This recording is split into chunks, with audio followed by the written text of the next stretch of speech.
Hi, അപ്പോൾ എല്ലാവരും കുറേ ദിവസമായി അമ്പലത്തിലെ ഉത്സവത്തിൻ്റെ വീഡിയോ ചോദിക്കുന്നു. അപ്പോൾ ഇന്നാണ് എനിക്കതിന് വോയിസ് ഓവർ കൊടുക്കാൻ പറ്റിയത് കേട്ടോ. ഇത് ഉത്സവം തുടങ്ങുന്നതിൻ്റെ ആദ്യത്തെ ദിവസത്തെ ഒരുക്കങ്ങളൊക്കെ ഞാൻ വീഡിയോ എടുത്തതാണ്. കാരണം അന്നത്തെ ദിവസം പ്രഭാഷണമായിരുന്നു. അതെനിക്ക് കാണാനോ എടുക്കാനോ ഒന്നിനും പറ്റിയില്ല. അപ്പോൾ ഞാൻ അതിന് മുമ്പ് ജസ്റ്റ് വീഡിയോ എടുത്ത് വെച്ചതാണ് കേട്ടോ. നല്ല രസമായിട്ട് അലങ്കരിച്ചിട്ടൊക്കെ ഉണ്ട്. അന്ന് എന്തോ ഒരു തിരക്ക് കൊണ്ട് എനിക്ക് പ്രഭാഷണമായിരുന്നു ആദ്യത്തെ ദിവസം, അതെനിക്ക് കാണാൻ പറ്റിയില്ല. ആരവനെയൊക്കെ പോയിട്ടുണ്ടായിരുന്നു. അപ്പോൾ നേരത്തെ ലൈറ്റ് ഇടുന്നതിന് മുമ്പുള്ളതും പിന്നെ ലൈറ്റ് ഇട്ടതിന് ശേഷമുള്ളതാണ് കാണുന്നത് കേട്ടോ. ഇവിടുത്തെ ഈ ലൈറ്റൊക്കെ എല്ലാ ദിവസവും ഉണ്ടാവാറുണ്ട്, പക്ഷേ ഈ മതിലുമത്തെയും ഫ്രണ്ടിലത്തെ ഒന്നും ഉണ്ടാവാറില്ല. അപ്പോൾ ഇപ്പോൾ ആളുകളൊന്നും വന്ന് തുടങ്ങിയിട്ടില്ല. ജസ്റ്റ് ലൈറ്റ് ഇട്ട് തുടങ്ങിയ സമയത്ത് തന്നെ പോയിട്ട് ഞാൻ വീഡിയോ ഒക്കെ എടുത്തതാണ്. അപ്പോൾ അമ്പലത്തിൻ്റെ പേര് ചോദിച്ചു. തിരുവാണത്ത് ടെമ്പിൾ എന്നാണ് നമ്മൾ പറയാറ്. ശ്രീകൃഷ്ണൻ്റെ അമ്പലമാണ്. എന്താ പറയുക, അമ്പലം എന്ന് പറയുമ്പോൾ ഒരു ശാന്തമായ സ്ഥലത്തുള്ളൊരു അമ്പലം, അങ്ങനെയാണ്. അത്ര വലിയ തിരക്കുകളൊന്നുമില്ല. ഇതാണ് അതിൻ്റെ ഉത്സവത്തിൻ്റെ ബോർഡൊക്കെ. ഇതാണ് അമ്പലത്തിലേക്കുള്ള ഒരു എൻട്രൻസ്. അടുത്ത എൻട്രൻസ് ഞാൻ വേറെ കാണിച്ചു തരാം. അപ്പോൾ ഇത് പിന്നെ രണ്ടാമത്തെ ദിവസത്തെയാണ് കേട്ടോ ഈ പോസ്റ്ററൊക്കെ. കാരണം രണ്ടാമത്തെ ദിവസം ഭരതനാട്യം, കുച്ചിപ്പുടി, അങ്ങനെ പൂങ്കുന്നത്തുള്ള ഒരു പേര് ഞാൻ മറന്നുപോയി. അങ്ങനത്തെ കുറച്ച് ഒരു ട്രൂപ്പിൻ്റെ ഒരു എന്തോ പേര് ഞാൻ മറന്നുപോയി. അവരുടെ ഡാൻസുകളായിരുന്നു കേട്ടോ. ഒരു 5-10 ഡാൻസ് ഉണ്ടായിരുന്നു. എല്ലാം നന്നായിരുന്നു. എല്ലാം ഞാനൊന്നും എടുത്തില്ലെങ്കിലും കുറച്ചൊക്കെയാണ് ഞാൻ എടുത്തുള്ളൂ. പക്ഷേ നമുക്ക് ഒന്നാമത് അവർ നമ്മൾ ഡാൻസ് നന്നായി കളിക്കുന്ന സമയത്ത് നമ്മൾ അതിൽ കാണലിൽ മുഴുകി നിന്നു. എടുക്കലൊക്കെ കുറവായിരുന്നു. കൂടുതലും എടുത്തിട്ടുള്ളത് ആരവാണ് കേട്ടോ വീഡിയോസൊക്കെ. ഞാൻ പരിപാടി കാണാമായിരുന്നു. ചേച്ചിക്ക് നന്നായി ഡാൻസ് കളിച്ചു. ചേച്ചി ഉണ്ണീനെയൊക്കെ കൊണ്ടുവന്നിട്ടാണ് കേട്ടോ ഡാൻസ് കളിച്ചിട്ടുണ്ടായിരുന്നത്. അപ്പോൾ സാറിൻ്റെ പേരൊക്കെ ഞാൻ മറന്നുപോയി. ഈ ചേച്ചിയും ആളുടെ ഹസ്ബൻഡും ഉണ്ണിയൊക്കെ ഉണ്ടായിരുന്നു. ആ ചേട്ടനും ഡാൻസ് കളിച്ചിട്ടുണ്ടായിരുന്നു. അതിൽ കാണിക്കുന്നുണ്ടോ എന്ന് എനിക്കറിയില്ല. ഉണ്ടെന്ന് വെച്ചാൽ ഞാൻ പറയാം. പക്ഷേ നന്നായിട്ട് തന്നെയാണ് അവർ നല്ല രസത്തിൽ കളിക്കുന്നത്. നമുക്ക് ചിലപ്പോൾ ഇതേപോലെ കളിക്കാൻ അറിയാത്തതുകൊണ്ടായിരിക്കാം. എനിക്ക് പക്ഷേ ഇങ്ങനത്തെ ക്ലാസിക്കൽ, സെമി ക്ലാസിക്കലൊക്കെ ഭയങ്കര ഇഷ്ടമാണ് കേട്ടോ. ഈ അടിച്ചുപൊളി പാട്ടിനേക്കാൾ കൂടുതൽ എനിക്ക് സെമി ക്ലാസിക്കൽ കാണാനാണ് കൂടുതൽ ഇഷ്ടം. പിന്നെ പിറ്റത്തെ ദിവസം ഓട്ടംതുള്ളലായിരുന്നു. ഓട്ടംതുള്ളൽ പിന്നെ എനിക്ക് പണ്ട് തൊട്ടേ നല്ല ഇഷ്ടമുള്ളൊരു കലാരൂപമാണ്. അപ്പോൾ ആരവും അതിലമ്മ കയറിയിരിക്കുന്നുണ്ടായിരുന്നു. അപ്പോൾ ആരവിന് ആൾ കുറേ ട്രോളി ഉണ്ടായിരുന്നു കേട്ടോ. മാഷിൻ്റെ പേര് മണലൂർ ഗോപിനാഥൻ എന്ന് പറഞ്ഞിട്ട് കുറച്ച് ഫേമസ് ആയിട്ടുള്ള ആളാണ്. ആൾ തന്നെയാണ് കഴിഞ്ഞ വട്ടം വന്നിട്ടുണ്ടായിരുന്നത് കേട്ടോ. അപ്പോൾ ഞാൻ വീഡിയോ എടുക്കുമ്പോഴൊക്കെ ഇടുന്നത് പറയുന്നുണ്ട്. പിന്നെ പിറ്റത്തെ ദിവസം തിരുവാതിരക്കളി, പിന്നെ ഉണ്ണികളുടെ പരിപാടികളൊക്കെ ഉണ്ടായിരുന്നു.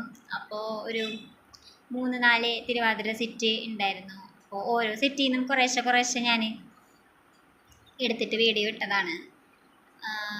പരിപാടികളൊക്കെ ഇവിടുത്തെ നല്ല അടിപൊളി പരിപാടികളായിരുന്നു. പരിപാടികളൊന്നും ഒരു കുഴപ്പം പറയില്ല. നല്ലതായിട്ട് എല്ലാവരും പറ്റുന്ന പോലെ തന്നെ നല്ല രീതിക്ക് കളിച്ചു. പിന്നെ തിരുവാതിരയിൽ നമ്മൾ കേൾക്കാത്ത കുറേ പുതിയ പാട്ടുകളും ഒക്കെ ഉണ്ടായിരുന്നു കേട്ടോ. പല പല തിരുവാതിരകളും നമ്മൾ കണ്ടിട്ടുണ്ടല്ലോ അതേപോലെ.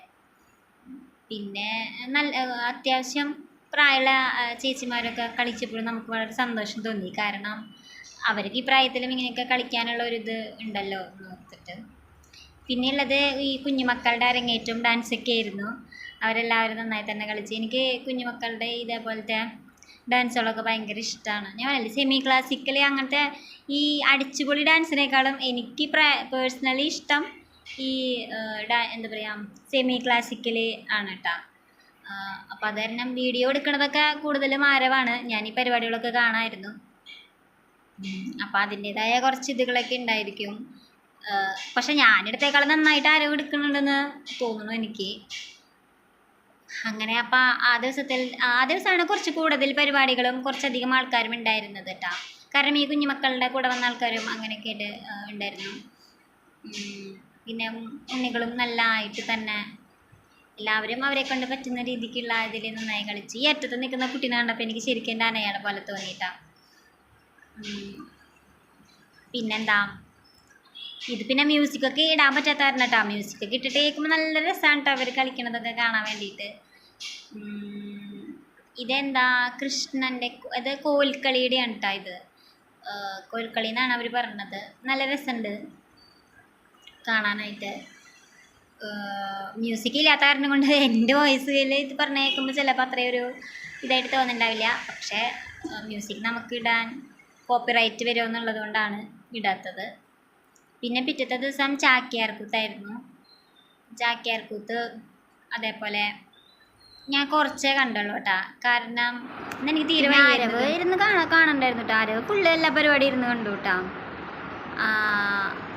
ഞാൻ കണ്ടില്ല. ഞാൻ കുറച്ച് ഭാഗം ഈ വീഡിയോ എടുത്ത ചാക്യാർകൂത്തിൻ്റെ വീഡിയോ എടുത്തത് ഞാനാണ്. എന്നെ വീഡിയോ എടുത്ത ഭാഗം മാത്രമേ കണ്ടുള്ളൂ. അന്ന് എനിക്ക് താഴത്ത് നിൽക്കാൻ തീരെ പറ്റാത്തൊരവസ്ഥയിലായിരുന്നു. പിന്നെ ഇത് ഫ്രണ്ടിൽ പിറ്റത്തെ ദിവസം ബലൂണും അതൊക്കെ വിൽക്കാൻ ആൾക്കാർ വന്നിട്ടുണ്ടായിരുന്നു. അപ്പോൾ ഇവർക്ക് ബലൂണും സാധനങ്ങളൊക്കെ മേടിക്കാൻ വേണ്ടി, ബലൂണും നല്ല ഇടത് നിൽക്കണ അറിവ് ഓരോ സാധനങ്ങൾ കളിപ്പാട്ടൊക്കെ മേടിക്കാൻ വേണ്ടിയിട്ട് മേടിച്ചത് പോയതാണ്. പിന്നെ പിറ്റേ ദിവസം ഉണ്ടായിരുന്നത് ഈ തായമ്പക എന്നാണ് അതിൽ എഴുതിയിട്ടുണ്ടായിരുന്നത്. ഇരട്ടത്തായമ്പക അങ്ങനെ എന്താണ് പേരൊന്നും എനിക്കറിയില്ല. പക്ഷെ അടിപൊളി പരിപാടിയായിരുന്നു. ഞാനിത് കാണാൻ നിൽക്കില്ല എന്ന് പറഞ്ഞാൽ ഞാനത് ഫുള്ള് കണ്ടു. ഇത് പിന്നെ ഉത്സവത്തിൻ്റെ അന്ന് 7ാമത്തെ ദിവസത്തെയാണിത്. ഇത് കാലത്ത് ഞാൻ അമ്പലത്തിൽ പോയത്. ഒരു എൻട്രൻസ് ആണ് കേട്ടോ. ഇത് പിന്നെ ആന വരണേക്കാളും മുമ്പാണ് ഞാൻ തൊഴാൻ പോയത്. അത് കഴിഞ്ഞ് വന്നിട്ട് ഇത് ആന വരണ ഭാഗങ്ങളൊക്കെയാണ്. കൊടുങ്ങല്ലൂർ അച്യുതൻകുട്ടി എന്ന് പറഞ്ഞ ആനയാണ് കേട്ടോ അത്. ഞാൻ പേരൊക്കെ പോയിട്ട് ചോദിച്ചിട്ടുണ്ടായിരുന്നു. പിന്നെ അതിൻ്റെ കഴുത്തിലുണ്ടായിരുന്നു കേട്ടോ ആ ഒരു ഇതുണ്ടായിരുന്നു. അപ്പോൾ അങ്ങനെ ആനേനെ വന്ന് ആളനെ ഒരുക്കണതൊക്കെ നെറ്റിപ്പട്ടൊക്കെ കെട്ടി ഒക്കെ ഒരുക്കണ ഭാഗങ്ങളാണ് കേട്ടത്.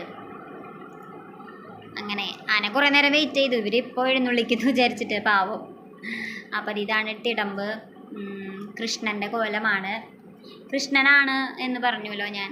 അപ്പം അങ്ങനെ ഭഗവാന്റെ കോലമേറ്റി എഴുന്നള്ളത്ത് തുടങ്ങാണ്. എന്താ പറയുക, എനിക്ക് ഇതിനെക്കുറിച്ച് കൂടുതൽ ഡീറ്റെയിൽസ് ആയിട്ടൊന്നും ചോദിച്ചാൽ പറയാനൊന്നും അറിയില്ല. നമ്മൾക്ക് ഞാൻ എല്ലാ കൊല്ലം ഇത് കാണുന്നുണ്ടെങ്കിലും ഉള്ളിൽ കയറിപ്പോയിട്ട് ഇത്രയും അടുത്ത് പോയിട്ട് കാണുന്നത് ആദ്യമായിട്ടാണ്. ഞാൻ സാധാരണ അവിടെ ഉണ്ടാവാറില്ല കേട്ടോ. കാരണം ഇത് തുടങ്ങുമ്പോൾ ഒരു 10 മണി 10:30 ആയിരിക്കും. ആ സമയമാകുമ്പോൾ ഞാൻ കടയിലേക്ക് പോരാറാണ് പതിവ്. പക്ഷേ ഈ വട്ടം ഞാൻ ഫുൾ അവിടെ നിന്ന് കണ്ടു, എനിക്ക് കാണണം എന്ന് പറഞ്ഞിട്ട്. പിന്നെ ഇതാണ് കൊട്ട്. മേളം അടിപൊളി മേളം എന്ന് പറഞ്ഞു കഴിഞ്ഞാൽ അടിപൊളി മേളം. നമ്മൾ തൃശ്ശൂർ പൂരത്തിന് ആസ്വദിച്ച് നിൽക്കില്ലേ, അതേപോലെയാണ് ആസ്വദിച്ച് നിൽക്കുന്നുണ്ടായിരുന്നത്. മേളം കുറച്ച് സമയം എനിക്ക് കാണാൻ പറ്റുള്ളൂ, എന്നാലും നല്ലതായിട്ട് ആസ്വദിച്ച് അവിടെ നിന്ന് കണ്ടു. കിഴക്കൂട്ട അനിയന്മാരാരെന്നെ നിങ്ങൾക്ക് കാണാൻ പറ്റുന്നുണ്ടോ അറിയില്ല, എൻ്റെ വീഡിയോ ക്ലിയർ അല്ലാത്തത് കൊണ്ട്. ആളുടെ നേതൃത്വത്തിലുള്ളതായിരുന്നു മേളം. മേളത്തിൻ്റെ പേരൊക്കെ പറയാൻ എനിക്കറിയില്ല കേട്ടോ. കുറേ പേര് പഞ്ചവാദ്യം, പഞ്ചാരി മേളം അങ്ങനെയൊക്കെ ഉണ്ടല്ലോ. അങ്ങനെ ഏതാണെന്ന് പറയാൻ എനിക്കറിയില്ല. മേളം എനിക്ക് നല്ല ഇഷ്ടമുള്ളൊരു സംഭവമാണ്. അതുകൊണ്ട് തന്നെ മേളം ഞാൻ കുറേ നേരം അവിടെ നിന്ന് കണ്ടു. മേളം എനിക്ക് ഷോർട്സ് ഇടണമെന്നുണ്ടായിരുന്നു, പക്ഷേ ഷോർട്സ് ഇടുമ്പോൾ അത് ശരിയാവുണ്ടായിരുന്നില്ല അതാട്ടാ. പിന്നെ ഇത് വൈകുന്നേരത്തെ പരിപാടി. ഇത് പഞ്ചവാദ്യം തോന്നുന്നു കേട്ടോ. പഞ്ചവാദ്യമോ പഞ്ചാരി മേളം. ഇത് വൈകുന്നേരത്തെയാണ്. അപ്പം ഇത് ലാസ്റ്റ് ദിവസമാണ്, അവസാനിക്കുന്ന ദിവസത്തെ എന്താ പറയുക, വൈകുന്നേരത്തെ പരിപാടിയാണിത്. പരിപാടി കഴിഞ്ഞിട്ട് വെടിക്കെട്ടുണ്ടായിരുന്നു. വെടിക്കെട്ട് കഴിഞ്ഞിട്ട് പിന്നെ ഉണ്ടായിരുന്നത് ഭക്തിഗാനമേളയാണ്. അപ്പോൾ മേളം കാണാൻ ഞാൻ പോയി. അങ്ങനെ പിന്നെ പറക്കൊരുക്കി വെച്ചിട്ടുള്ളതാണ് കേട്ടോ അതൊക്കെ. പിന്നെ അത് കഴിഞ്ഞിട്ട് വെടിക്കെട്ടായിരുന്നു.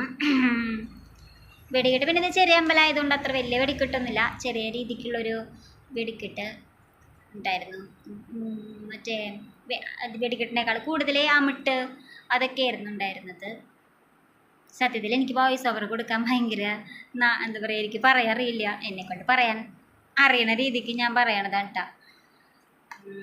ഇതൊക്കെ പിന്നെ നമ്മൾ പറഞ്ഞ് കേൾക്കുന്നതിനേക്കാളും കാണുമ്പോൾ ഉള്ളൊരു രസമാണല്ലോ, അല്ലാതെ നമ്മൾ പറയണതിലുള്ളൊരു രസമല്ലല്ലോ. കാണുമ്പോൾ അല്ലാതൊരു കാഴ്ചയ്ക്കുള്ള സുഖമാണല്ലോ ഈ വെടിക്കെട്ടും പഞ്ചവാദ്യവും എന്നൊക്കെ പറയുന്നത്. മേളം കേൾക്കുകയും വെടിക്കെട്ട് കാണുകയും ചെയ്യുമ്പോഴുള്ളതാണല്ലോ ഒരു സുഖം എന്ന് പറയുന്നത്. അതുപോലെ ആനേനെയും ആനച്ചന്തം കാണണം എന്നൊക്കെയാണ്. നമുക്കത് വാക്കുകൊണ്ട് പറഞ്ഞ് ഇതാക്കറിയില്ല. ആ മേളം കേട്ടാലാണ് അതിനൊരു രസം എന്ന് കേട്ടിട്ടുണ്ട്. നമ്മൾ മേളം കേട്ട് ആസ്വദിക്കുകയാണല്ലോ വേണ്ടത്. പക്ഷേ എനിക്ക് നിങ്ങളെന്നെ കേൾപ്പിച്ച് ആസ്വദിക്കാൻ എനിക്കിതിൽ പറ്റാത്തത് കൊണ്ടാണ് കുറേശ്ശെ ഭാഗങ്ങളായിട്ട് ഞാനതിൽ ഇട്ടത് കേട്ടോ. വെടിക്കെട്ടൊക്കെ വീഡിയോ എടുത്തത് ആരവാണ് കേട്ടോ. അവൻ എൻ്റെ അടുത്ത് പോയി ഒന്ന് വീഡിയോ എടുത്തതിന് അപ്പച്ചൻ്റെ കയ്യിൽ നിന്ന് കുറേ ചീറ്റൊക്കെ കേട്ടിട്ടുണ്ടായിരുന്നു. കാരണം ആൾ കുറച്ച് പേടിയുള്ള ആളാണ്. അപ്പോൾ അങ്ങനെ അപകടങ്ങൾ അടുത്തേക്കൊന്നും അത്ര പെട്ടെന്ന് പോകണ്ടെന്ന് പറഞ്ഞിട്ട് വീഡിയോ എടുക്കണമെങ്കിൽ അകലെ നിന്ന് എടുത്താൽ മതി എന്നൊക്കെ പറഞ്ഞിട്ട് കുറേ ചീത്തയൊക്കെ പറഞ്ഞു.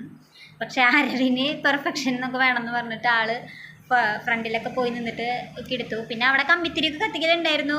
ആരവ് കത്തിച്ചു എന്നൊക്കെ അപ്പച്ചൻ പറയുന്നുണ്ടായിരുന്നു. ഞാൻ കണ്ടില്ല, ഞാൻ അവിടെ സൈഡിൽ എടുത്തിട്ട് പോയിട്ട് ഇരിക്കുകയായിരുന്നു. അങ്ങനെ വെടിക്കെട്ട് കഴിഞ്ഞു. പിന്നെ വെടിക്കെട്ട് കഴിഞ്ഞിട്ടുണ്ടായിരുന്നത് ഭക്തിഗാനമേളയാണ് കേട്ടോ. ഭക്തിഗാനമേള ഞാൻ കുറച്ചേ കണ്ടുള്ളൂ കേട്ടോ. ഒരു 2 പാട്ടേ ഞാൻ കണ്ടുള്ളൂ. സത്യത്തിൽ എനിക്ക് വയ്യായിരുന്നു, അതുകൊണ്ട് ഞാൻ വേഗം പോയി കിടന്നു. വേഗം ഉറങ്ങുകയാണ് ചെയ്തത്. ഗാനമേള കഴിയുന്നതിന് മുമ്പേ ഞാൻ കിടന്നുറങ്ങിയിട്ടുണ്ടായിരുന്നു എന്നുള്ളതാണ് സത്യം. ആരവ് കുറച്ച് നേരം കണ്ടിട്ടുണ്ടായിരുന്നു. ഇതാണ് ഭക്തിഗാനമേള. അപ്പോൾ അതാണ് ഇക്കൊല്ലത്തെ ഉത്സവം. ഇനി അടുത്ത കൊല്ലത്തെ ഉത്സവത്തിൻ്റെ വീഡിയോ ആയിട്ട് വരാൻ പറ്റുമെന്ന് വിചാരിക്കുന്നു. അങ്ങനെ നല്ല എന്താ പറയുക, ഗംഭീരമായിട്ട് സന്തോഷമായിട്ട് നല്ല രീതിക്ക് ഈ വട്ടത്തെ ഉത്സവം ഒക്കെ നടന്നു. തിരുവോണത്തപ്പനും എല്ലാവർക്കും